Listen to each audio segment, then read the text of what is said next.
오늘 우리에게 주신 하나님의 말씀은 마태복음 25장 1절부터 13절 말씀입니다. 마태복음 25장 1절부터 13절 말씀입니다. 함께 읽도록 하겠습니다. 그때 천국은 마치 등을 들고 신랑을 맞으러 나간 열 처녀와 같다 하리니 그 중에 다섯은 미련하고 다섯은 슬기 있는 자라. 미련한 자들은 등을 가지되 기름을 가지지 아니하고 슬기 있는 자들은 그릇에 기름을 담아 등과 함께 가져오더니 신랑이 더디옴으로 다 졸며 잘세. 밤중에 소리가 나되 보라 신랑이로다 맞으러 나오라 하매 이에 그 처녀들이 다 일어나 등을 준비할세. 미련한 자들이 슬기 있는 자들에게 이르되 우리 등불이 꺼져가니 너희 기름을 좀 나눠달라 하거늘 슬기 있는 자들이 대답하여 이르되 우리와 너희가 쓰기에 다 부족할까 하노니 차라리 파는 자들에게 가서 너희 쓸 것을 사라 하니 그들이 살아간 사이에 신랑이 오므로 준비하였던 자들은 함께 혼인잔치에 들어가고 문은 닫힌지라. 그 후에 남은 처녀들이 와서 이르되 주여 주여 우리에게 열어 주소서. 대답하여 이르되 진실로 너희에게 이르노니 내가 너희를 알지 못하노라 하였느니라. 그런즉 깨어있으라. 너희는 그날과 그때를 알지 못하느니라. 아멘. 할렐루야. 오늘 주의 전차시 우리 성도님들을 주의 이름으로 사랑하고 축복합니다. 우리 앞에 계신 분들과 인사 나누겠습니다. 사랑합니다. 축복합니다. 사랑합니다. 축복합니다. 이 세상에 태어난 그 누구는 그 출발점이 똑같다라고 했죠. 그래서 누구에게나 기회는 공평하다라는 말을 합니다. 하지만 이 말은 다르게 이야기한다면 태어날 그 당시에 서게 되는 출발점은 똑같지만 사실은 똑같지 않음을 의미합니다. 우리가 달리기를 하기 위해 출발선에 모두 동일하게 서는 거 맞죠. 하지만 어떻게 훈련을 했느냐, 그거에 따른 체력도 다르죠. 또 누군가의 어떤 도움을 어떻게 받았느냐에 따라도 다르고요. 또 사람마다 가진 재능도 능력도 다르기 때문에 만약 출발점에 서갖고 딱 달려나가라고 할 때 그 달려나가는 속도에 차이가 있게 될 것입니다. 아무리 훈련을 많이 하고 노력을 많이 해도 올림픽 육상에서 아시아 사람들이 금메달을 따지 못한 이유가 뭐죠? 바로 이 이유 중에 하나예요. 아시아인들이 백인이나 흑인들에 비해 그 육체적 재능이나 능력이 좀 떨어지거든요. 가진 것이 다르다라는 거예요. 출발점은 같지만 출발하는 속도나 내가 뒷박질할 때 나에게 주어진 장애물 혹은 감내하고 뛰어야 할 그런 내가 가진 짐들의 것들이 사람들마다 다 다르다라고 할 수 있기 때문입니다. 즉 모두에게 달릴 수 있게 주어진 그 기회는 동일하지만 결국 그 기회는 똑같다라고 할 수는 없어요. 이미 답은 정해져 있을지도 모릅니다. 육상에서는 그럴 수가 있어요. 다른 운동에서도 그럴 수가 있습니다. 땀과 피는 속이지 않는다라고 하지만 속일 수도 있더라고요. 세상은 노력만으로 되지 않는 것들도 있으니까요. 세상에 많은 것들이 그렇습니다. 기회를 모두에게 똑같이 줬기에 평등하다라는 이야기를 하고 공평하다 이야기를 하지만 공평하지도 않고 평등하지도 않아요. 그렇지 않다라고 느껴지는 이유는 거기에는 기록이라고 하는 것이 존재하기 때문입니다. 이 기록이라고 하는 결과에 따라 순서를 매기기 때문이죠. 결승점에 들어왔느냐가 중요한 것이 아니라 이 결승점에 몇 번째로 들어왔느냐. 세상은 그걸 너무나도 많이 따진다라는 거예요. 하지만 정말 동일하게 기회를 주어져갖고 동일하게 평등하게 할 수 있다라고 한다면 그 기회는 우리에게 정말 기회가 되지 않을까요? 재능이나 주변 상황, 뒷배경 이런 것과는 정말 상관없이 정말 오로지 룰을 잘 지키면서 나의 믿음과 나의 신앙과 나의 또 의지와 한결같음으로 그 결승점을 통과하기만 한다라고 하면 등수와는 상관없이 주어진 승리로 인해 기뻐할 수 있는 것이 아닐까요? 우리는 자꾸 빨리 해야 한다, 1등 해야 한다, 누구보다도 먼저 해야 한다라는 식의 강박에 빠져서 지내고 있습니다. 그러다 보니까 성도인 우리들조차도 신앙과 믿음에도 그래야 한다라고 생각을 해요. 세상은 속도를 우리의 가치로 여기지만 우리는 속도가 아닌 올바른 길을 그 가치로 여겨야 합니다. 예수님께서 복음서를 보시면 많은 비유의 말씀을 하셨는데 몇몇 비유의 말씀 가운데 공통적으로 하신 말씀이 마지막에 있어요. 뭐냐? 먼저 된 자로 나중 되고 나중 된 자로 먼저 된다. 우리에게 주어진 기회는 순서가 중요한 것이 아니라는 거죠. 그렇게 세상에게는 공평하지 않을 수 있습니다. 하지만 하나님이 우리에게 주신 기회는 공평합니다. 이것을 우리가 잊지 말아야 해요. 근데 또 여기서 착각하지 말아야 될 게 기회가 공평하게 주어졌다라고 해서 결과까지 공평한 것은 아니라는 점입니다. 우리에게 주어진 이 기회를 토대로 우리가 어떤 결과물을 내느냐는 때에 따라 달라지기 때문이에요. 기회가 감사가 되고 혹은 기회가 자격 박탈이 될지는 어떻게 이 기회를 살려내냐에 대한 우리 신앙의 문제이기 때문입니다. 1절입니다. 그때 천국은 마치 등을 들고 신랑을 맞으러 나간 열 처녀와 같다 하리니. 우리에게 너무나도 잘 알려진 열 처녀의 비유죠. 저는 어릴 때 이 비유의 말씀을 들으면서 이런 생각을 했었어요. 10명의 처녀가 신랑을 맞이하고 있으니까 일부 다처제, 이 10명이 신부고 10명이 모두 한 신랑을 기다리고 있는 거구나, 그렇게 생각을 했습니다. 하지만 그게 아니에요. 이 당시의 혼인잔치는 신부와 신부의 친구들이 신랑과 신랑의 친구들을 맞이하는 것으로부터 시작을 합니다. 즉, 이 10명의 처녀들은 신부가 아니라 신부의 친구들, 들러리로 이 자리에 왔고 이 잔치를 준비하고 있는 준비자들인 거예요. 이 혼인잔치는 우리나라와는 좀 개념이 다릅니다. 우리는 보통 점심, 오후쯤에 혼인 예식을 치르고 뒤풀이나 그런 또 밥 먹고 그런 것들은 또 그때 하잖아요. 저녁에 결혼한 사람은 거의, 요즘 있긴 있지만 거의 없습니다. 근데 이 지역은 보통 저녁에 이 혼인잔치가 시작이 됩니다. 저녁이 시작이 된다? 뭐가 필요할까요? 어두우니까 밝은 빛을 내야 될 것들이 필요하지 않겠습니까? 저녁인 만큼 등불이 준비가 되어야만 해요. 요즘처럼 전기불빛이 발달할 때도 아니기 때문에 불을 펴서 주변을 밝혀야 되는 바, 어느 정도 밝아야만 잔치할 수 있게 되겠죠. 그렇다라고 한다면 혼인잔치에는 반드시 불을 지필 등과 그에 따른 기름이 필요하다는 거예요. 그리고 잔치를 준비하는 입장상, 또 신랑을 맞이하는 입장상 이 준비물들이 있다라고 하는 너무나도 당연한 것들이겠죠.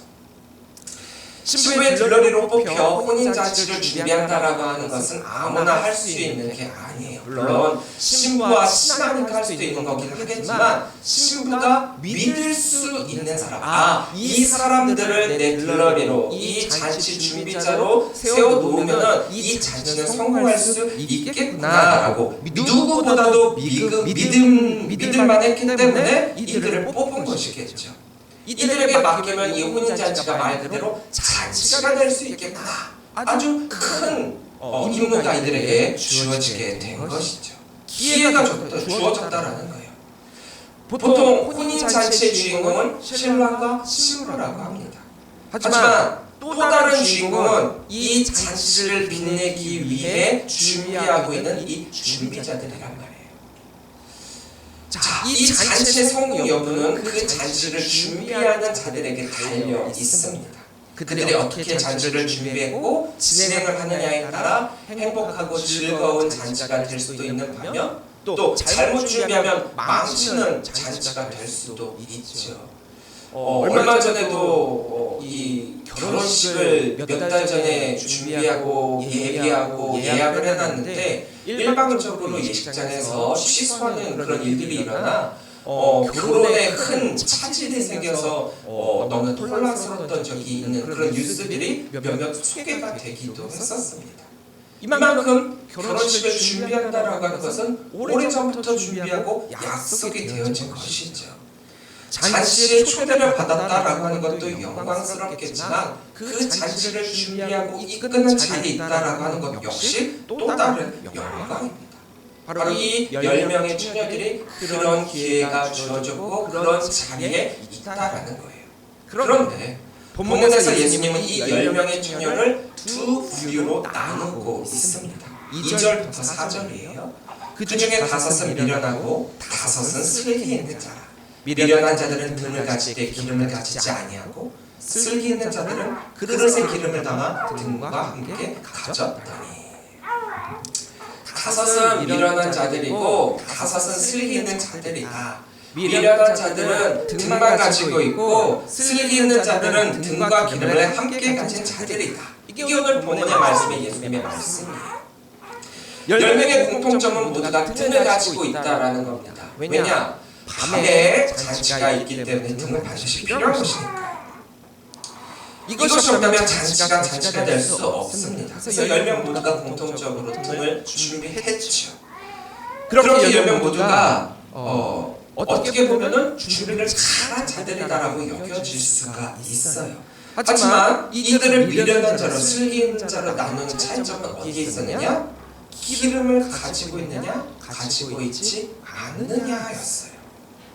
처음에 이들이 준비한 이 준비 과정과 또 준비된 상황을 보면은 너무나도 훌륭하게 준비를 했습니다. 잘했어요.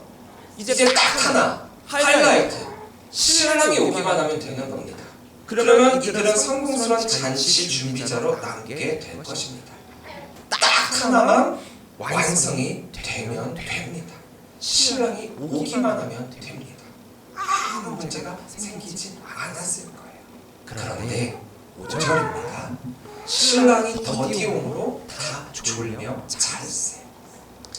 신랑이 어떤 성향의 사람인지는 기록되어 있지 않습니다. 사람의 성향에 따라 일찍 올 수도 있고 늦게 올 수도 있는 거죠. 그런데 유대 결혼 풍습에 따른다면 신랑이 언제 와야 되느냐 이건 정해져 있지가 않아요. 그러니까 일찍 오냐 늦게 오냐 이거는 신랑의 선택을 하는 거예요. 신랑이 늦게 올 수도 있다. 이 가능성을 염두에 두고 이 잔치를 준비했어야 된다라는 겁니다. 언제 올지 몰라 만약 기다린다는 건 참 힘든 일이죠. 요즘은 안 그렇지만 예전에는 버스 정류장에서도 버스가 언제 오는지 하염없이 기다리는 때도 굉장히 많았고 왜 늦게 오는지 이유도 몰라요. 그러면서 늦게 오는 걸 만약 그걸 타야 되니까 기다리다 할 수 없이 택시 타는 경우도 있었고 또 누군가와 약속을 한다. 그러면은 이제 약속을 했는데 그 사람과 연락할 방법이 없으니까 오는지 안 오는지 이유가 있는지 없는지 무조건 기다릴 수밖에 없는 거예요. 그래서 어떤 때는 뭐 1시간, 2시간, 크게는 3시간 넘게도 기다리고 기다린 적 얼마나 많이 있습니까? 뭐 요즘에야 기다린다라는 것이 익숙하지 않죠. 그냥 바로 전화하고 또 바로 문자를 한다거나 해갖고 상대방이 언제 오는지 확실하게 약속을 잡고 또 못 온다라고 못 오면 못 온다라고 소식을 들어서 기다리지 않고 그냥 가면 되는 거거든요. 근데 그래서 약속을 지키지 않으면 상대방 쪽에 그 책임을 묻고 있습니다. 자, 이 혼인잔치 다 준비가 됐어요. 신랑이 오기만 하면 돼요. 근데 아무리 기다려도 신랑이 오지 않습니다. 1시간 기다려도 안 와요? 2시간 기다려도 안 와요? 그러면은 이 혼인 잔치의 파토가 되는 귀책 사유는 누구에게 있습니까? 신랑에게 있단 말이에요. 이 잔치가 제대로 되지 못하면 신랑 쪽에 물어서 그 약속에 대한 뭐 위약금이라든가 추가 금액을 받을 수 있게 되겠죠.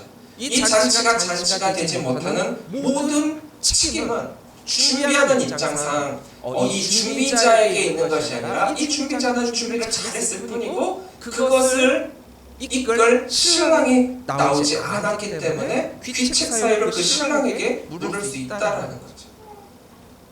그런데 이때는 다릅니다. 지금은 그럴 수가 있어요. 하지만 이때는 신랑이 더디 올 수도 있다라는 것을 이미 알고 있는 사실이에요. 언제 올지 몰라 기다려야 된다라는 것도 이미 알고 있는 사실입니다. 그렇게 기다려야 하고 그렇게 준비해야 된다라는 겁니다. 이것이 열처녀가 해야 할 잔치 준비자로서의 올바른 자세라는 거예요. 초림 예수로 오신 예수님께서 이 땅에 오시겠다라고 이미 수많은 구약의 선지자들이 예비했고 예언했고 말씀을 전했고 드디어 그 예수님이 오셨습니다. 근데 예수님의 오심을 맞이한 자들이 과연 몇 명이나 됐을까요? 예수님이 오신다라고 했는데 그것을 제대로 준비한 사람들이 몇 명이나 있었을까요? 초림 예수로 오신 초림 주님으로 오신 예수님도 그랬는데 재림 예수님께서 승천하시면 다시금 우리들에게 오시겠다라고 말씀하셨어요. 반드시 오십니다. 반드시 오세요. 우린 알고 있어요. 근데 문제는 알고 있어도 똑같이 준비하지 못하고 있다라는 겁니다. 신랑이 더디 오기 때문에 졸았다라는 것 10명이 동일했어요. 방금 제가 앞절에서 봤죠. 신랑이 더디 오므로 다 졸며 자했어요. 꼬박 졸다가 결국 잠들었어요. 10명 모두 똑같이 지치다 못해 졸며 잠들었습니다. 그런데 이 오늘 말씀을 가만히 읽어보면 졸다 잠든 사건이 문제가 된 건 아니에요. 언제 올지 몰라 잠들었다가 문제가 된 게 아닙니다. 시간이 꽤나 오랫동안 지체되고 그들의 생각보다 신랑이 너무 늦게 왔기 때문에 신랑을 맞이할 등불이 꺼질 수도 있다. 이게 문제라는 거죠. 잔치의 주인공인 신랑을 등불로 맞이해야 하는데 기름이 없어서 그 등불이 꺼지게 생겼다? 이게 잔치를 망치는 거라는 겁니다. 기다린다. 이것은 그냥 기다린다가 아니에요. 준비한다. 이것은 그냥 준비한다가 아닙니다. 예수님께서 이 열처녀에 비유해서 미련하다, 쓸개있다 나는 구분은 무엇입니까? 신랑을 맞이할 준비가 됐느냐. 신랑은 반드시 오죠. 그 신랑을 기다리는 그 모습은 10명이 똑같았습니다. 힘써서 열심히 남들이 보기에 화려하게 준비했고 또 맞이할 등불을 준비해갖고 오시기만 하면 되는 거였어요. 초반에 이 준비한 초반까지는 아무런 문제가 없었습니다. 신랑이 빨리 오기만 하면 아무런 문제가 없었어요. 근데 신랑이 더디 오니까 똑같이 지치게 됩니다. 졸며 잠들게 됩니다. 누구나가 그럴 수 있어요. 지칠 수 있죠. 힘들 수 있죠. 잘 수도 있죠. 그러나 예수님이 우리들에게 책망하고 있는 건 그게 아니라는 거예요. 우리는 인간이기에 넘어질 수도 있고 신앙생활 하면서 실족할 수도 있어요. 그게 문제가 아니라는 겁니다. 실제적 차이가 어디에서 생겼느냐? 우리의 생각과 다른 일들이 생겼을 때, 위급이나 큰 문제가 터졌을 때 그것을 대처할 준비가 됐느냐. 신랑이 늦게 올 수 있다라는 가능성은 충분히 있었습니다. 일단 준비한다라고 하는 것은 신랑이 늦게 올지언정 그를 맞이할 등불을 꺼뜨리지 말아야 되겠다라고 하는 준비된 기름이 있어야 됐다라는 거죠. 근데 우리의 마음에는 설마 그렇게 늦게 오겠어? 이 정도만 준비하면 충분히 이 안에 오시겠지. 이런 마음으로 신랑을 맞이하려고 했다는 것이 문제라는 겁니다. 이 10명은 신랑을 맞이할 준비 참 잘했어요. 겁먹기 아무 문제 없습니다. 신랑이 오기만 하면 됩니다. 그러면 이 잔치는 훌륭한 잔치로 마무리가 되었을 것입니다. 근데 신랑이 늦게 오는 바람에 왜 하필 늦게 와갖고 왜 예수님이 늦게 오셨어요? 일찍만 오셨어도 나 준비 다 했는데 왜 늦게 오셔서 나를 이렇게 나쁜 사람으로 만드는 거예요? 이게 우리의 핑계라는 거죠. 이런 상황을 준비하지 못한 다섯 처녀는 피상이 걸리게 됩니다. 등을 밝힐 기름이 너무나도 부족했기 때문이라는 거예요. 겉모습은 누구나가 똑같았습니다. 똑같이 준비하고 똑같이 맞을 준비를 했대요. 근데 속모습으로는 진짜 준비는 슬기 있는 다섯 처녀만이 하게 되었던 거죠. 1절에서 말씀하신 천국은 마치라는 이 부분에 다시 한번 집중해 봅시다. 천국은 하나님의 은혜로 우리에게 주어진 곳이에요. 우리가 기회를 받았다는 거죠. 천국에 들어갈 수 있는 기회, 갈 수 없는 그곳에 우리가 갈 수 있는 기회를 받았다는 거예요. 우리의 자격으로는 갈 수 없어요. 또 그것에 들어가기만 했느냐? 아니에요. 우리에게 그 잔치를 벌일 준비자로서 우리를 임명해 주셨어요. 얼마나 귀한 자리입니까? 얼마나 기쁜 자리예요. 저도 교회 사역에서 기획이라는 이 파트를 담당하게 됐을 때 타임테이블을 만들고 동선을 짜고 또 사람들에게 미리 리허설을 해보고 어떤 상황에서는 이렇게 또 어떤 상황에서는 이렇게 여러 가지 상황을 생각을 해서 큐시트를 짜고 각각 파트 담당자들에게 나눠줘갖고 이때는 이 시간은 이렇게 해라 이때는 이렇게 해라 나눠줘요. 그래서 어떤 상황에서 당황하지 않게끔 또 그러다가 자신의 판단으로 이게 판단이 잘 서지 않을 때는 그때 재빨리 기획자에게 그 일을 알려주어 대처할 수 있게끔 그렇게 준비를 했습니다. 그럼에도 불구하고 예상치 못한 일들은 늘 일어나요.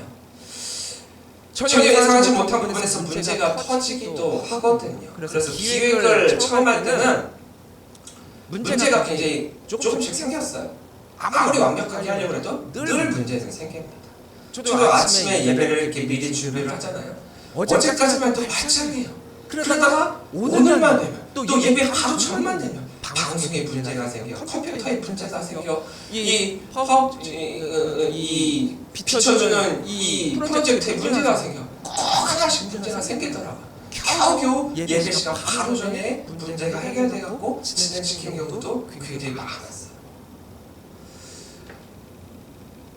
이것들이 경험이 됩니다. 이런 문제들을 경험하고 이런 사역들을 경험하게 되면서 이럴 땐 이런 일들이 있을 수 있지. 경험적으로 깨닫게 되는 것들은 다시금 그런 일들을 경험하지 않게 철저하게 준비를 하게 됩니다. 천국에 들어가게 되었다는 그 사실 하나의 간격에서 우리가 아무런 준비를 해도 되지 아무런 준비를 안 해도 된다? 이게 아니라는 거죠. 우리를 향한 구원의 은혜는 가질 수 없는 가운데 갖게 돼. 할 수 없는 가운데 할 수 있게 된 기회가 우리들에게 주어진 것뿐이지 우리가 준비하지 않아도 된다? 이건 아니라는 거예요. 만약 그렇다면 이것은 그 은혜, 구원의 은혜를 우리들에게 주신 그 하나님께 우리의 권리를 남용하는 것을 넘어서서 부정하는 것과 다르지가 않습니다. 하나님의 은혜로 다 되겠지. 이게 우리 신앙인들이 가진 가장 큰 실책 중에 하나라는 거예요. 하나님의 은혜로 다 되겠지. 맞습니다. 하나님의 은혜로 되지 못할 건 아무것도 없어요. 다 됩니다. 하지만 그것이 곧 우리가 아무것도 안 해도 된다는 말은 아니라는 거예요. 많은 교회들이 은혜스럽게 해결하면 되지. 이 말 참 많이 해요. 은혜라는 말을 교회에서 굉장히 많이 하고 성도들이 은혜라는 말을 가장 많이 합니다. 근데 여러분들이 생각하는 은혜가 어떤 의미를 지닌 걸까요? 많은 교회들이 은혜스럽게 해결하면 되지라는 이 아니란 생각을 가지고 있다가 평상시는 괜찮아요. 평상시는 괜찮은데 정말 관계의 문제로부터 시작해갖고 교회가 커다란 문제가 생겨 화가 나뉘는 그런 문제가 생기면 은혜스럽게가 결국 파국의 원인이 돼요. 그때 은혜스럽게 하자고 해서 이런 일들이 일어나게 된 거 아니냐. 보다 똑바로 일처리를 했었으면 이런 문제 안 터지는데 은혜스럽게 하다 보니까 그렇게 된 거 아니냐. 은혜스럽다는 대충이 아니라 도리어 더 철저하게 준비해야 된다는 의미입니다. 근데 우리는 자꾸 이 은혜스럽게를 룰과 규칙과 철저한 준비를 무너뜨리고 아무렇게나 해도 된다라고 변질시키고 있다는 거예요. 천국잔치 준비는 그 누군가가 대신해 줄 수 없습니다. 받을 수 없는 가운데 받은 하나님의 은혜이기 때문에 내가 준비해야 되는 거예요. 오늘 본문을 보면 이 미련한 5,000년은 슬기 있는 자손에게 기름을 나눠달라고 해요. 준비가 부족한 자신들의 그 준비를 준비했던 자들에게 나눠달라고 합니다. 하지만 내가 준비해야 되고 다른 사람의 수고를 바랄 수도 부족한 기름을 나눠받을 수도 없는 게 준비자의 모습이라는 거예요. 우리는 그 누군가의 도움으로 천국에 들어가서 천국 잔치를 준비하면 되겠다. 세상에서 그렇게 사는 사람들이 많거든요. 내가 하는 건 없어요. 누군가의 도움으로 평생을 살아가는 사람들도 있어요. 내가 할 게 없거든요. 왜? 안 해도 다 해주니까. 그게 좋은 것 같으세요? 아닙니다. 누군가의 도움으로만 사는 사람은 내가 할 수 있는 게 아무것도 없어요. 다른 사람의 수고와 열매는 그 사람의 것이지 우리가 천국에 들어가는데 또 우리가 천국 잔치를 준비하는 데는 아무런 도움이 되지 않습니다. 잔치의 준비자로 선택받고 그 잔치의 준비를 해야 하는 우리는 철저히 준비해야 하는 것, 그것이 우리에게 주어진 기회이자 감사라는 거예요. 우리는 이 말씀에 집중해야 합니다. 우리는 우리에게 주어진 기회를 기회로 여기지 않고 자꾸 다음에 잘하면 되지, 다음에 이렇게 이야기를 해요. 하지만 주어진 그 기회를 제대로 내 것으로 만들지 못한다라고 하면 어떤 일들이 일어나게 되느냐? 다음은 없습니다. 12절입니다. 대답하여 이르되 진실로 너희에게 이르노니 내가 너희를 알지 못하노라 하였느니라. 이 잔치를 준비하면서 얼마나 신랑과 신랑 친구들과 연락을 하면서 주고받으면서 정보를 주고받고 그들과 함께 준비를 했겠습니까? 근데 모른대요. 열심히 사역을 했고 열심히 주의를 감당했는데 결국 제대로 된 준비를 하지 못해 잔치를 망치게 됐다. 주님께서 하시는 말, 나는 너가 누군지 모르겠다. 주님, 제가 주인으로 얼마나 많은 이들을 고치고 복음을 얼마나 많이 선포했습니까? 근데 왜 나를 모른다 하세요? 모른대요. 우리의 사역과 우리의 노역과 우리의 신앙이 어디를 향하고 있지 않으면 이 천국 잔치로 향하지 않으며 또 그 잔치를 위한 준비자로 철저한 준비를 하지 않으면 말입니다. 잔치의 준비자로 선택받는 것 너무나도 영광스럽죠. 그 기회가 우리들에게 주어졌다라는 것만으로도 우리는 최선을 다했어야 합니다. 근데 은혜로 주어진 잔치의 자리와 이 정도면 되겠지라고 생각하는 안일한 신앙생활이 우리로 하여금 그 주어진 기회가 잔치에서 제외가 되는 아픔을 겪게 만든다라는 거예요. 이건 단순히 잔치에서 제외되었다라는 것으로 그치는 것이 아니라 다시는 그 잔치에 참여하지 못하게 된다라는 거죠. 얼마나 두려운 일입니까? 우리는 타이밍을 굉장히 중요시 여기거든요. 타이밍만 좋으면 돼요. 사실 이들도 타이밍만 좋았으면 돼요. 자기들이 준비한 기름만큼 안에서 예수님이 오셨다. 아무 문제 되지 않았습니다. 타이밍이 문제였죠. 근데 슬기는 다섯 청년에게는 신랑이 올 타이밍을 아주 기가 막히게 준비해갖고 슬기 있는 자라는 칭을 받았나요? 아니에요. 10명은 똑같이 타이밍을 놓쳤습니다. 어떤 타이밍이요? 신랑이 올 타이밍. 졸고 있었죠. 잠들었죠. 깨어서 맞이할 게 아니라는 거예요. 타이밍을 놓쳤어요. 그런데 차이는 어디에 있었느냐? 예수님이 신랑이 언제 오시든지 간에 맞이할 수 있는 성실한 준비에 차이가 났다는 거죠.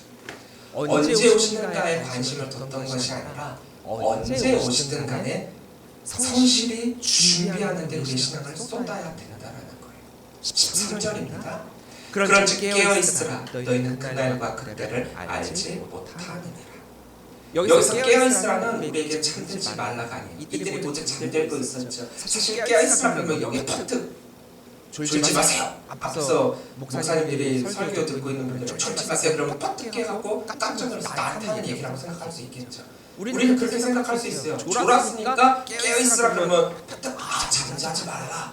아니에요. 그게 아니라 여기서 깨어있으라는 예수님을 맞이할 준비를 철저히 하라는 겁니다.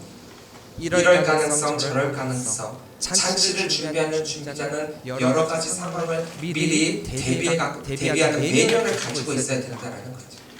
예수님이 오실 때 이 매뉴얼을 가지고 언제나 동일하게 신실하게 성실하게 우리는 기회가 공평하지 않기 때문에 동일하지 않기 때문에 불평등하다라고 생각을 해요. 하지만 천국은 우리에게 동일한 기회를 주어졌잖아요. 무엇으로? 하나님의 은혜로. 그런데 그 기회가 감사로 된 것은 전적으로 어떻게 준비하며 기다리고 있었느냐로 판별이 되었습니다.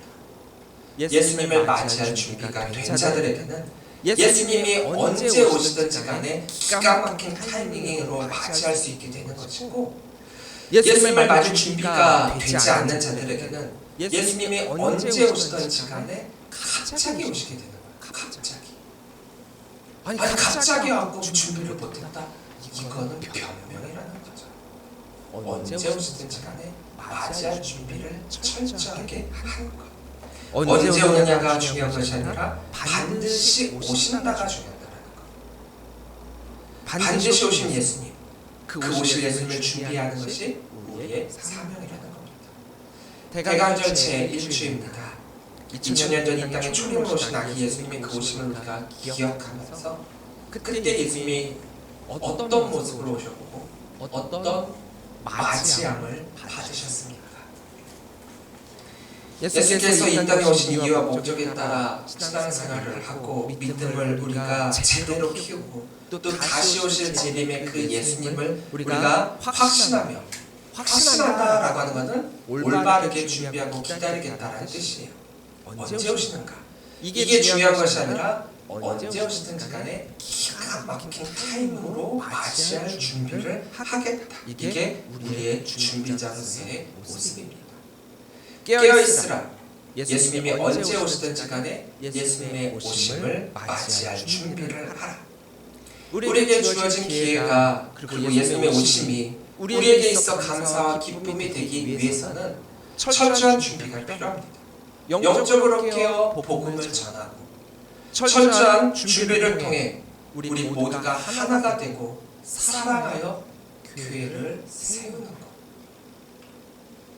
그리고 그것이 어느 때 한때만의 모습으로 그치는 것이 아니라 예수님이 오시기까지 쭉 계속해서 ING로